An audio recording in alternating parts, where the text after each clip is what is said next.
diplomatic ties between India and Canada are at an all-time low. It only seems to get worse with time.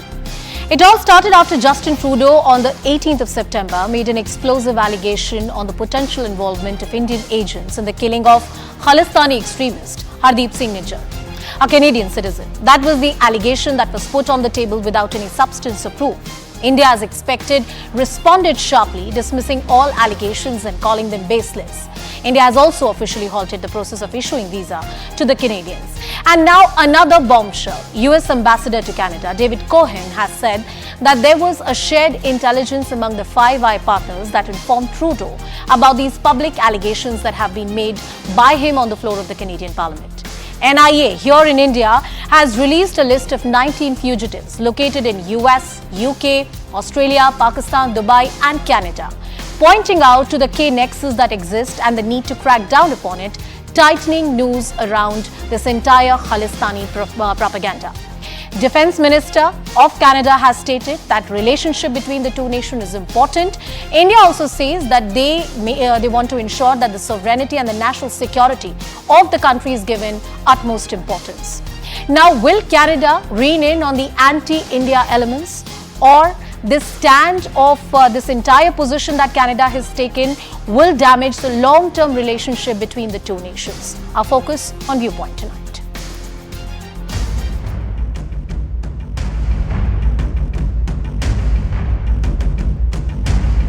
Any involvement of a foreign government in the killing of a Canadian citizen on Canadian soil is an unacceptable violation of our sovereignty. In the strongest possible terms, I continue to urge the government of India to cooperate with Canada to get to the bottom of this matter. The issue of safe havens and places to operate is being provided abroad, including in Canada. We would expect that that is the main focus. The question is, do we have the political will to address terrorism, or we want to justify it and condone it? I believe it's a very baseless information. India has never been involved in such activities. India has always condemned Pakistan-backed militancy.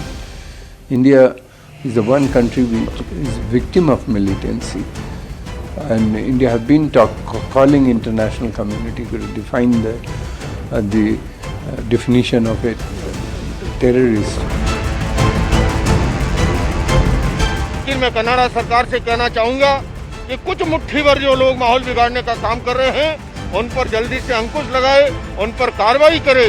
Bharat जो है सदैव शांति में विश्वास करता है, सद्भावना में विश्वास करता है। भारत पूरी दुनिया को एक परिवार के रूप में मानता है।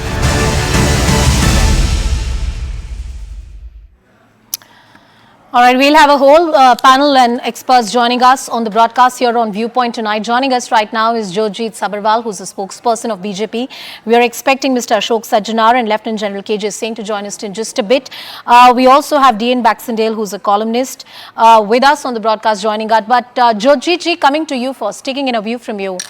When it comes to the manner in which the statements have been made by, Cohen and others, pointing out to the shared intelligence between the five nations, how is it that the government of India is viewing the position that major superpowers like US have taken? Of course, this is an issue on which the Indian government has given national security the biggest priority, like it should have been. But are we expecting international support to pour in? First of all, the very basic point is Canada has not given any sort of proof or evidence for the allegations that they have made against the Indian government. Secondly, it is very unfortunate that a Prime Minister speaking in the Parliament, raising objections and framing India without any evidence in the Canadian Parliament. It's very unfortunate.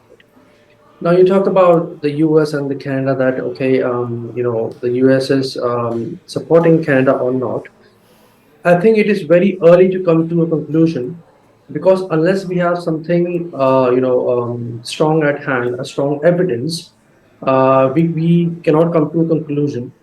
And one thing I would like to point out in this, that the Hardeep Nijjar case, which we are talking about here, the Canadian government We have all the indications. He was being protected. The Hardeep Nijjar, who was a terrorist, he was being protected by the Canadian government. Balraj Singh Nijjar, who is the son of Hardeep Singh Nijjar, he gave a statement in which he said Hardeep Nijjar was constantly in touch with the Canadian Security Intelligence Services, CSIS, and we used to meet them once or twice every week. In fact, in advance, before his murder, he was apprised by the intelligence of Canada that you should avoid going to the gurdwaras, you should avoid political daily life. So I think before that we come to a conclusion that India has done something or not, Yeah. let's wait for them to produce evidence and then we'll get on. One more aspect I'd like you to speak about before I move on to our other guest who's with us on the broadcast. This entire Khalistani propaganda somewhere wants to thrive on the narrative that Sikh or Sikhism is in danger in India and the government is doing something against it. And in fact, if you look at the state of Punjab and if you look at the overall country, Sikhs forms a very intrinsic part of Indian country, Indian defense forces and every part of our establishment. This narrative has had no resonance on the ground. Why do you think that a particular section of population, especially in these countries like Canada, Australia, have got the kind of political subterfuge to put out this kind of narrative which at home finds no resonance? See, I'm very keen on giving a very to-the-point answer to your question. Sikhs are not under threat in India. Sikhs are under threat in countries like Afghanistan and Pakistan. Recently, we saw bomb blasts that happened in Afghanistan, and literally the Sikhs had to carry Guru Granth Sahib Maharaj on their head and come to India. So life is in danger there. So this is a whole propaganda, I must tell you. Basically, the Khalistani elements, they are in connivance with the Pakistan and some other Western countries, which I would not like to name them right now. What they want to do is they want to create a narrative and they want to play a victim card. This is a concept we call the radicalization through victimization. So what they want to do is they want to paint a label of Khalistan on every Sikh.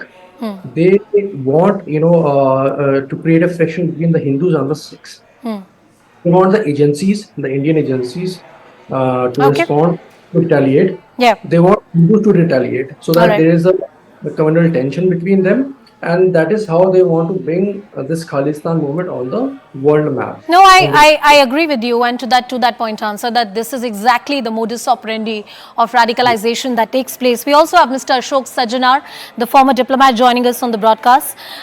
Lieutenant General KJ Singh, who's a defense analyst, is also joining us. Good evening, gentlemen. Thank you so much for joining us on the show. DN Baxendale, coming to you, taking in a view from you, the recent, worsening of ties between India and Canada and the kind of steps that have been seen and the manner in which the statement has come in that this was part of some shared intelligence and the US diplomat has spoken about it. How do you see that? And does it also mean that somewhere it is a possibility that superpowers like US or Australia, countries who are important strategic partners to India, will somehow be involved in this, or this will remain a purely bilateral issue between the two nations? Dean. Well, first of all, there's still a question with regards to the actual intelligence information that the U.S. shared with Canada. I think that, from my sources, and, an article that I also, and somebody inside India suggested that they shared information that could have drawn a conclusion that the Indian government was involved. But there is no direct evidence at this point or smoking gun that is tying the Indian government to the murder of Nijjar. So where do I see this going? I think right now the importance of India in the geopolitical struggle of West versus the East, or communism or totalitarianism versus democracy and freedom, I think is playing out in this particular issue.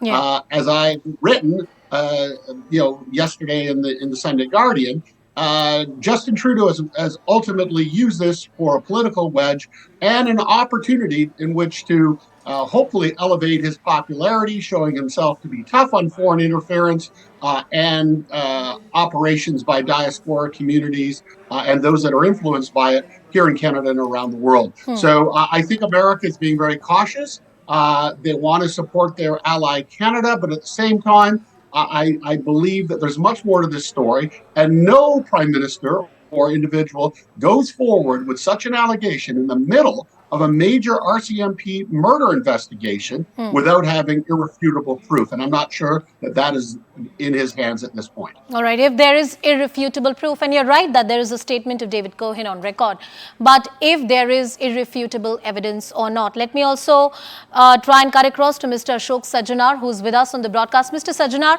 yes, the statement by David Cohen and what Justin Trudeau said earlier, it's being added up by various international publications, but does that really tantamount to any kind of evidence?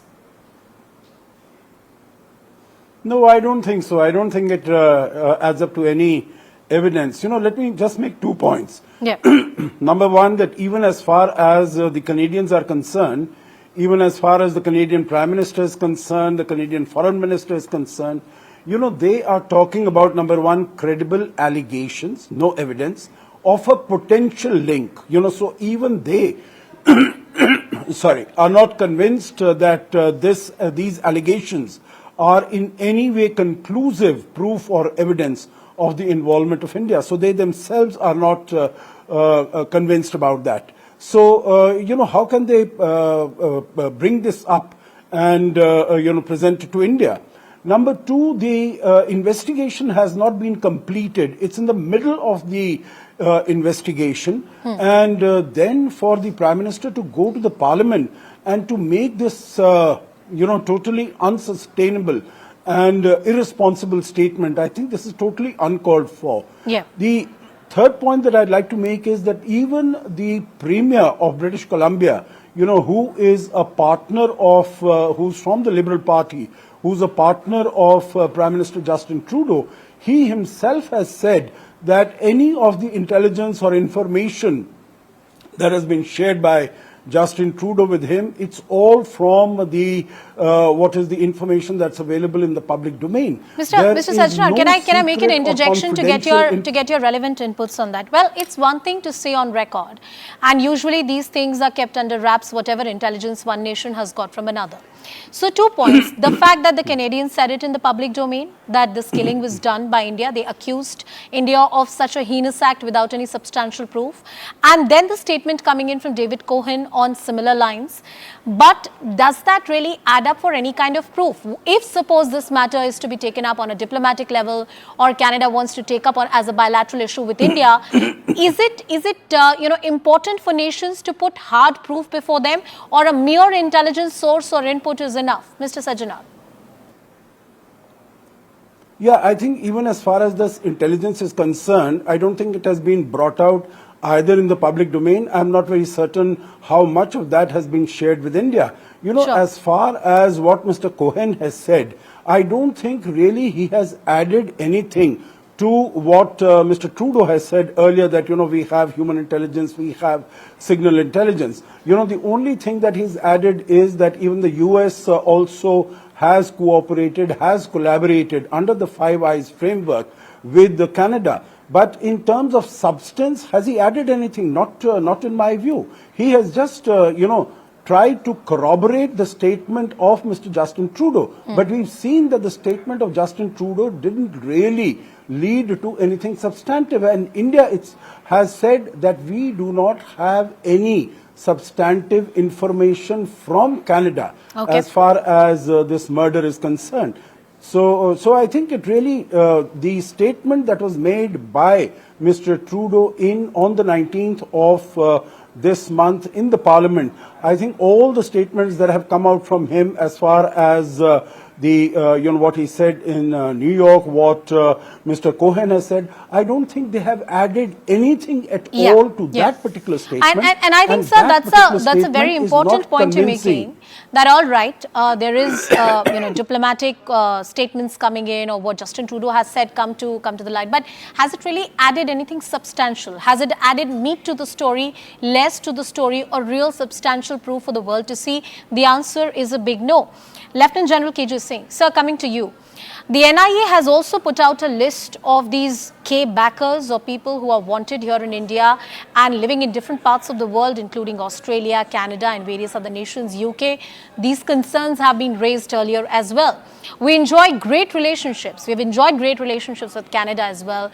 We are in good terms with Australia, UK and various other nations. These are friendly nations to India. That being said, the concerns of India vis-a-vis national security and the kind of nexus which is allegedly running from these foreign soils, how critical and important it is for India to take it up far more strongly. And would we be able to do that, say, with a country like Australia? See, firstly, it's good thing that the government has now decided to take it up, because all this while we were mollycoddling or trying to put it very softly, we are trying to convince them. But now it has come out in open sort of, it is that India has put its concern out and India says that please take action against them. Or they, and in any case, even in Canada, this thing is spun out of control. See, you have to go back to the fact that Ripu Daman Singh Malik was killed, and that was an intergang kind of a warfare. And that time Ripu Daman Singh Malik had visited India before that. He had shown repentance for his acts and he was praising PM Modi. So it was said that this was not liked by Hardeep Singh Nijjar and Nijjar got him eliminated. Now you have seen that Sukhdev Singh Sukha has been killed in Winnipeg. So that is being sourced to Goldie Brar and some other gangs. Now NIA at different times have given Canadians various dossiers and lists. It gave first a list of 41 suspects.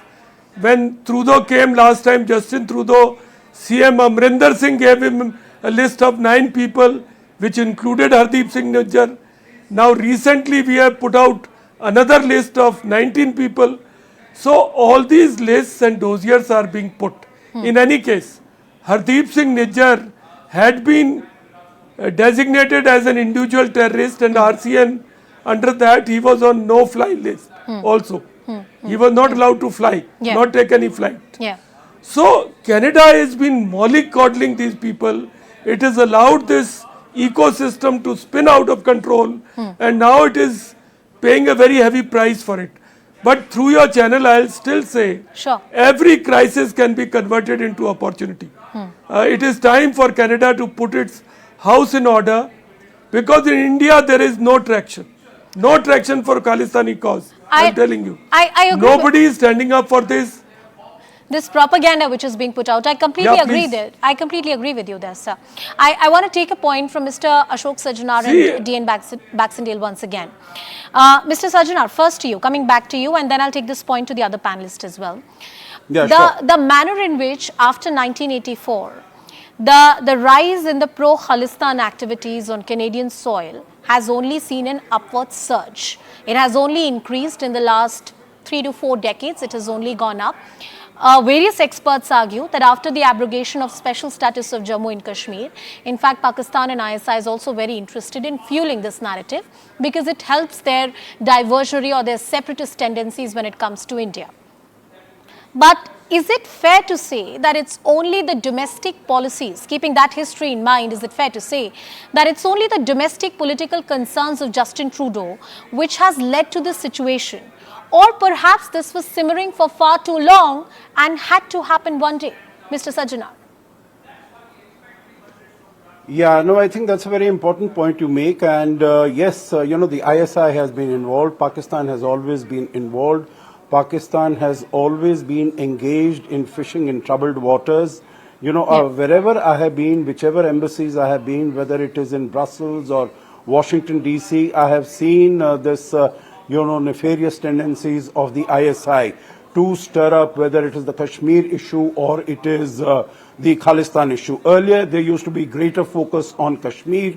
Now it is more on Khalistan. And definitely, I think it is, these tendencies are being spiked in different countries. We've seen whether it's in the UK, whether it's in Australia. But the difference is that in UK and Australia, they have promised to take stern action against these extremists, against these hate mongers, against these terrorists. While Canada has taken refuge behind the argument, behind the plea that this is freedom of speech and freedom of expression. Now, we have given them so many dossiers, also Hardeep Singh Nijjar and, 41 other names that have been given out by NIA, and their dossiers have been shared with Canada as to what they have been involved in and what they have been engaged in. Yeah. In addition to, what they have done as far as India is concerned, even in Canada, this whole thing about taking out the float of the assassination of Mrs. Indira Gandhi, or bringing out posters with the photographs of India's High Commissioner and India's Consuls General in Vancouver and in Toronto, and saying that, we are going to exterminate them because they are involved in the killing of Hardeep Singh Nijjar. Yeah. I think Canada should wake up to the fact, number one, that it is ISI that is fomenting all this problem. That is where the money is coming from. That is where the training is coming from.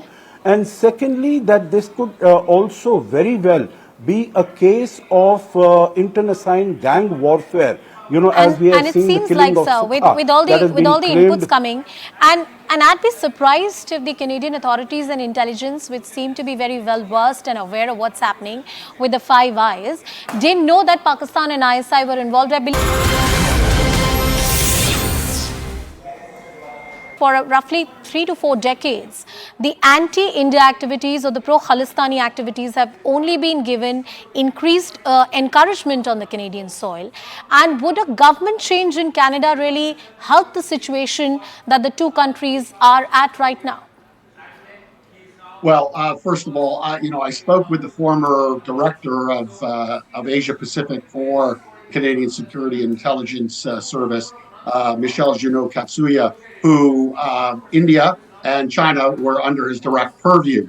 The involvement of the ISI, as well as being in part a proxy for China's interference operation, it is. Remember, I've done a lot of work specifically on organized crime, transnational organized crime in Canada, and its direct ties to various political apparatus inside the country. So these issues are being funded in part through organized crime that is directly tied to international players, including China and the ISI, to ultimately create disharmony and ultimately create more political issues inside the country. Right now, CSIS is a domestic intelligence gathering agency. It has no mandate in which to do anything to counteract or interdict against such measures.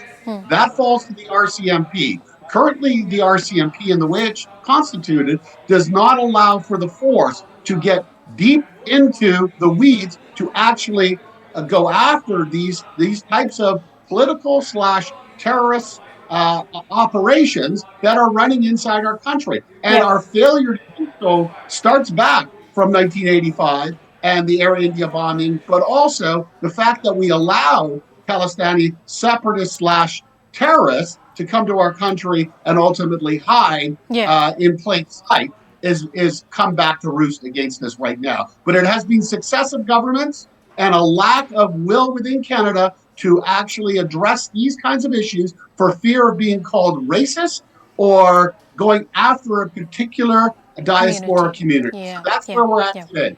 It's a conundrum that many countries have faced, including UK, but it's time to call the bluff and say that this is not about racism or having certain discriminatory biases against a particular community, but cracking down upon terror, which is important. Jurjit Sabharwal, coming back to you and talking about the position that the Indian government has taken. And in fact, they have made no quarrel with the fact that this is a strong position, a singular position that they have taken, that the Canadian government should act tough on the Khalistani elements within Canada. Let's talk about the internal situation back home. The manner in which the NIA has cracked down upon multiple gangs which are operating in Punjab and in other parts, and a list has been put out. Does India intend to take up all these issues very seriously, not just with Canada, but say with UK, Australia and various other nations. We have done it in the past, but would our approach be far more stern and far more demanding than it has been in the future? Jurjit.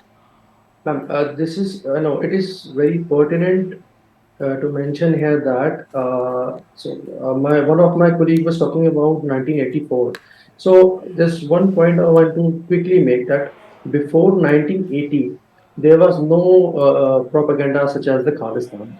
In fact, the seven stations and the Sikh extremism branch of the research and analysis wing, the RAW, was created in 1980 towards December. So there's a common notion that somewhere or the other Ms. Indira Gandhi was involved in that. However, coming back to my point, as you talked about the Canada and the India relations, and how are we going to counter the people who are pro-Khalistan and they're anti-India. So I want you to please focus on one thing, that yes, there is a nexus, and certainly Pakistan is somehow involved in this. The Dal Khalsa chief Gajinder Singh, he lived in Pakistan. Panjwar, who's just got killed in Pakistan, he used to stay in Pakistan. Recently, we have come across a news of Mr. Ashdeep Darla, who has connections, who allegedly has connections with the Lashkar-e-Taiba. So somewhere or the other, the Pakistan is involved. The Pakistan ISI is involved in this. And when it comes to countries like Canada and the Western countries, see, till the time they give us a solid proof, a solid evidence that yes, we have done this. Till the time, I would like you to debate on a topic that we are missing. Are we talking about a human here, about his human rights? We're talking about Nijjar. Nijjar, who's a terrorist. Well, I don't think India at any point, or Indian media at any point, has spoken about the human rights of a terrorist. And in fact, even the Canadians, Jurjit, have raised the issue that it was an action on sovereign territory and India had no right to do it. And human rights of terrorists, I don't think that's even pertinent to debate here, because I agree with you that when it comes to elements like these, there is a far more stronger policy position that the world as a community needs to take. And we have asserted that on the international stage as well. I want to take closing comments from Mr. Ashok Sajjanar. Sir, going forward, how do you see this saga unfolding? The relationships have only worsened in the last few weeks with the developments post G20. Do you see this worsening with certain domestic political factors important for Trudeau that he would want to ensure that plays out in his favor, keeping in mind elections are close in Canada? Okay, yeah, thank you very much for this question. 2 points here. I think Mr. Trudeau would have found that the fact that he took this matter to the Parliament and announced to the world, it has not taken him anywhere, neither internationally nor nationally nor globally. It has not improved his image. It has not improved his popularity ratings. It has not improved the confidence in him. So he would have found, he might have thought that he'll be able to get support from his Five Eye partners or from the G7. That has not been forthcoming. All the countries have been very guarded and cautious, and what they have been telling Canada is complete the investigation, only after that we can talk. Okay. And I think the whole world has found that without completing the investigation, for Mr. Trudeau to come out like this, it is very irresponsible and politically very immature. The last point I would like to make here is that, he needs to take a big breath, and, he has painted himself in a corner. It is not to the interest of either of the two countries, India or Canada, or for that matter, geopolitical situation in the world as it is evolving, that relations between India and Canada, India and the West should worsen. So I think that's the way to go, and G7 members, they should also try to apply pressure on Canada. And the fact that there are about 1.4 million people of Indian origin in Canada, and it makes up for a huge substantial chunk of the diaspora population there, the highest number of international students who go from India to Canada. It's people-to-people connect ties and, of course, human interests which are at stake right now. Thank you, gentlemen, for joining us on the broadcast and for this fascinating discussion on the situation between Canada and India.